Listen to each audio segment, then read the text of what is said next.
How are you feeling, Thorn? I'm good. I'm good. Yeah, it's incredibly satisfying. I think the thing that I'm really excited about is now we can focus on why this project is going to be really good. And I really would love to engage some of the more pragmatic opposition that I became friends with over time, and really start talking with them about what we can do to continue to make this project good.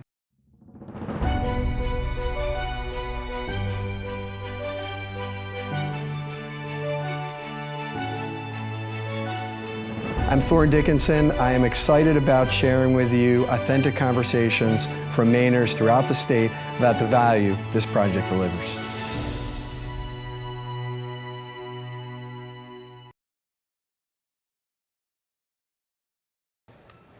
Congrats! Thank you very much.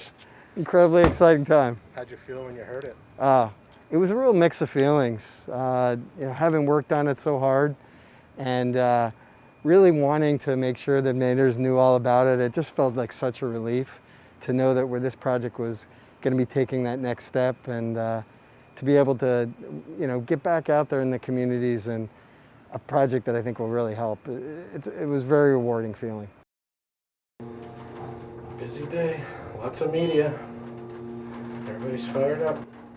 Yeah, I think it's an important day. It is. You mentioned hiring. Was that something that you were holding off on to wait to see which way this question was going to go? Yeah, I think with any project like this, you have to weigh the costs associated with moving forward when there's still a lot of uncertainty. And that is clearly one of those, is the ability to purchase certain equipment and hire people that are going to be ready to start constructing. And anytime a project meets a hurdle like this, that's one less risk that it has to get to the finish line. And as I said, a project that I'm really excited to continue to talk to people about why it's going to be so important for me.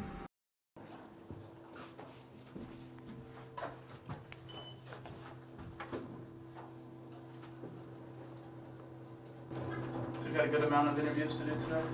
Yeah, it sounds that way. Just brushing up on my final points.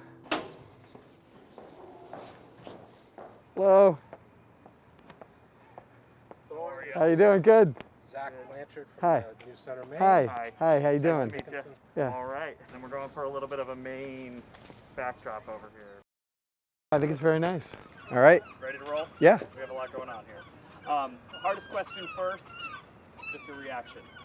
Yeah, well, the law court took a very careful review of the case in front of them and came to a very clear conclusion that this is not constitutional.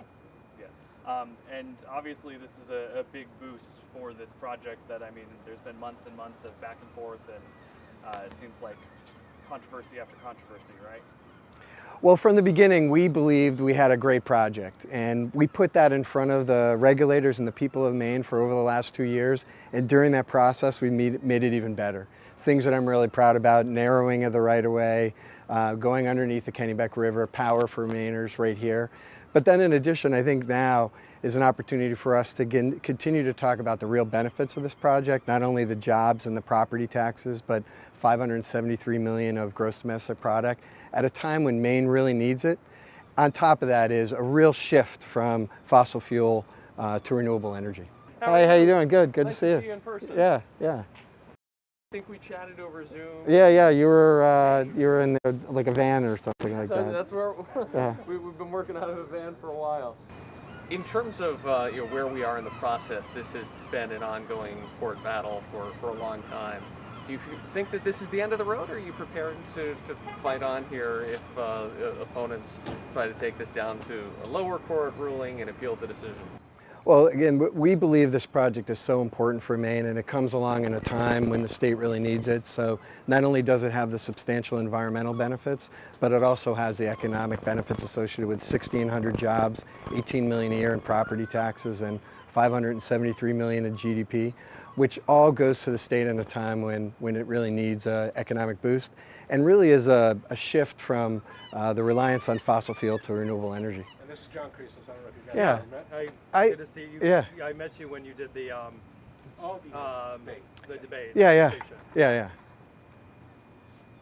that was quite the experience for me. Was it? Yeah, well, you know, however it may look, I'm an electrical engineer without a background in communications, so It's a little intimidating. it was coming in and having- it was very intimidating. Yeah. I thought it was great though. I thought it was a great debate. What do you think the biggest thing that people in the state of Maine don't know about this project? Obviously, they signed petitions to try to stop it. What is the biggest misconception at this point?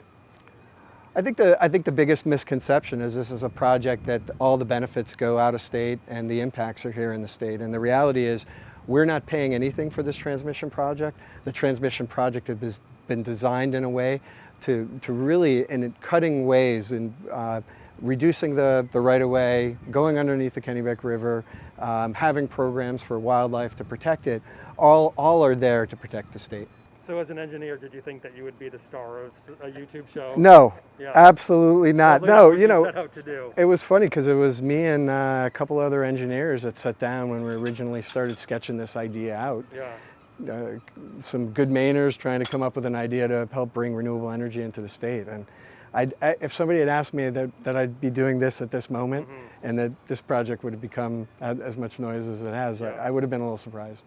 Particularly because I just think it's a project that has so much benefits for the state.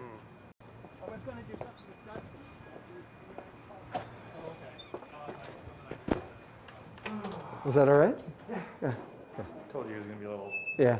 I stumbled a couple of times, but probably not the clips he'll want to use anyway. Are we done? It hit me. I actually was very emotional. I don't know if you had a rush of emotion. They usually send it to the lawyers first before they Yeah. post it. That's like a half-hour lag. And we didn't get it. And they just posted it on their website. And one of my partners, not involved in the case, sends a note. As soon as you've seen this, congratulations. And we're like, what? Yeah. There was a late, at 2 o'clock or 1:30, they sent it to the lawyers. For the most part, they adopt our logic, but they clearly did their own thinking, and so they thought it through and they walked it through, and they kept it very narrow. They conclude that it's not legislative. What it does is direct the PUC, and that's executive branch, and you can't, the people do not have the authority to make executive decisions. Therefore, it is outside of their authority. It's unconstitutional. Was it like a dream? Does it seem real yet? No, in fact, I you know, even when I heard it, it was like a couple of times I needed to hear it out loud, and even now I keep thinking about what it actually means and why I think in the end Mainers will look back on this project and recognize that, you know, this is a project that any impacts were really overblown and misstated, but the benefits were for a time when the state really needed it, and then even further down, the impact it'll have on climate change. I just think people will be very happy, and I think that's the exciting part about it.